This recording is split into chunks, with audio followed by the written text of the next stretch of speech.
ಮುಂದಿನ ರಾಶಿ ಕುಂಭರಾಶಿ. ಕುಂಭರಾಶಿಯವರಿಗೆ 2024ರ ಗುರು ಸಂಚಾರ ಫಲಾಫಲ ನೋಡೋಕೆ ಹೋದಾಗ ಈ ರಾಶಿಯವರಿಗೆ ಗುರು 4ರಲ್ಲಿ ಸಂಚಾರ ಮಾಡ್ತಾ ಇರ್ತಾರೆ.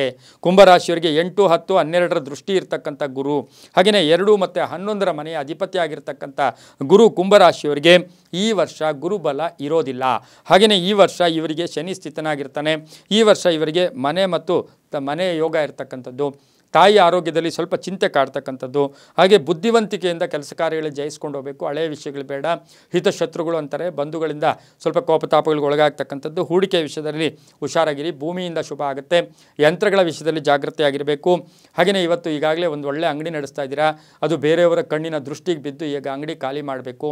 ಆ ಓನರೇ ಹೇಳ್ತಾನೆ ಅಡ್ಡಿ ಆತಂಕಗಳು ಜಾಸ್ತಿ ಆಗುತ್ತೆ. ವ್ಯಾಪಾರದಲ್ಲಿ ಸಣ್ಣ ಪುಟ್ಟ ಅಡ್ಡಿ ಆತಂಕಗಳು ಜಾಸ್ತಿ ಆಗೋದು, ಭೂಮಿ ವಿಷಯಗಳಲ್ಲಿ ತೊಂದರೆ ಆಗ್ತಕ್ಕಂಥದ್ದು, ಮನೆ ಸೈಟು ಕೊಂಡ್ಕೋಬೇಕಾದ್ರೆ ಡಾಕ್ಯುಮೆಂಟ್ಸ್ ಕರೆಕ್ಟಾಗಿ ನೋಡಿಕೊಂಡ್ರೆ ತುಂಬ ಚೆನ್ನಾಗಿರುತ್ತೆ. ಸಹೋದರ ಸಹಾಯ ಚೆನ್ನಾಗಿರುತ್ತೆ. ವಿದ್ಯಾರ್ಥಿಗಳು ಶುಭ ಆಗುತ್ತೆ. ರೈತರಿಗೆ ಒಳ್ಳೆಯದಾಗುತ್ತೆ. ಹಾಗೆಯೇ ಗುರುಬಲ ಇಲ್ಲದೇ ಇದ್ದರೂ ಕೂಡ ಇವರಿಗೆ ಆ ದುಸ್ಥಾನಗಳಲ್ಲಿ ದುಸ್ಥಾನ ದೃಷ್ಟಿ ಇರೋದ್ರಿಂದ ಕೆಟ್ಟ ಗಳಿಗೆಗಳು ಕೂಡ ಶುಭ ಗಳಿಗೆಗಳಾಗಿ ಮಾರ್ಪಾಡಾಗುತ್ತೆ. ಮಹಿಳೆಯರ ಆರೋಗ್ಯದ ಚಿಂತೆ ಕಾಡ್ತಕ್ಕಂಥ ಒಂದು ವರ್ಷ ಕೂಡ ಇದಾಗಿರುತ್ತೆ. ಹನುಮ ದೇವರಿಗೆ 108 ವೀಳ್ಯದೆಲೆ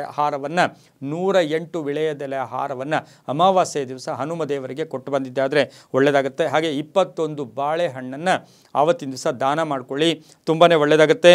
ಹಾಗೆಯೇ ಹನುಮಾನ್ ಚಾಲಿಸ ಹೇಳ್ಕೊಳ್ಳೋದು, ಕಪ್ಪು ಮತ್ತು ಹಸಿರು ಬಣ್ಣ ಉಪಯೋಗಿಸ್ಕೊಳ್ಳಿ. 8 ಮತ್ತು 2 ಅದೃಷ್ಟ ಸಂಖ್ಯೆಗಳಾಗಿರುತ್ತೆ. ಓಂ ಅಂಗೀರಸಾಯ ನಮಃ ಈ ಮಂತ್ರವನ್ನು ಸಾಧ್ಯವಾದಷ್ಟು ಜಪ ಮಾಡ್ಕೊಳ್ಳಿ, ತುಂಬ ಒಳ್ಳೆಯದಾಗುತ್ತೆ.